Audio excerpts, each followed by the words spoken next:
thëmë me këtë pyetje më prejke edhe në ndjenja, thëmë seriozisht une lirin e kam ndru dhe kam mendu. Kam pas besimin që liria e Kosovës dhe Kosova do t'jetë e lirë. Po unë kur nuk e ku mendu që do e pres lirin e Kosovës. Kemi bërë qaq sakrifica dhe rrezikime personale dhe grupore, ata që kemi qenë, sa që nuk e kemi mendu që kemi me dalë deri të me qitë në stam ose me dalë që me shiju edhe lirin. Veç po janë gjëra të cilat shpesher i përcakton dikush tjetër dhe kur nuk janë në dorën e tjerëve, as në dorën tënde jeta e njeriut. Po. Dhe është po ashtu vullneti njerëzve, i fuqia njeriut që dëmiqu proceset për para dhe me arrit ëndrrën e vetë sigurisht.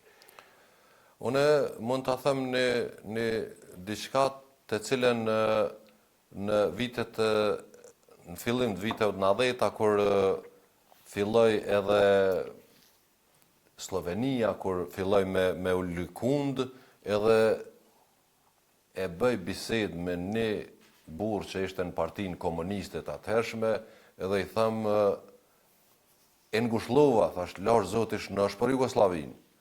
Edhe a di që me tha, shiqo, tha, e kapi gotën, tha, bota ka mu këthy mrapsht, edhe njerëz të bijen sikur bubrejcat poshtë, tha, po Jugoslavia nuk prishet kur.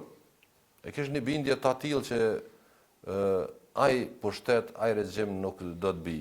Po ma e madhe se vullnetin njerëzve dhe fuqia e popullit nuk ka asgjë.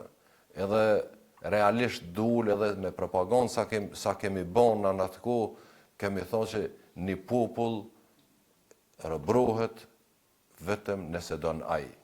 Nëse e don lirin, nuk ka që e nalë, nuk ka fuqi që mund e nalë. Kështu që u bon edhe ajo realitet dhe vërtet nuk pati që e nalë, Jugoslavia i ka pas 20 milion në atë kohë, shqiptarët triumfun edhe sot është Kosova e lirë.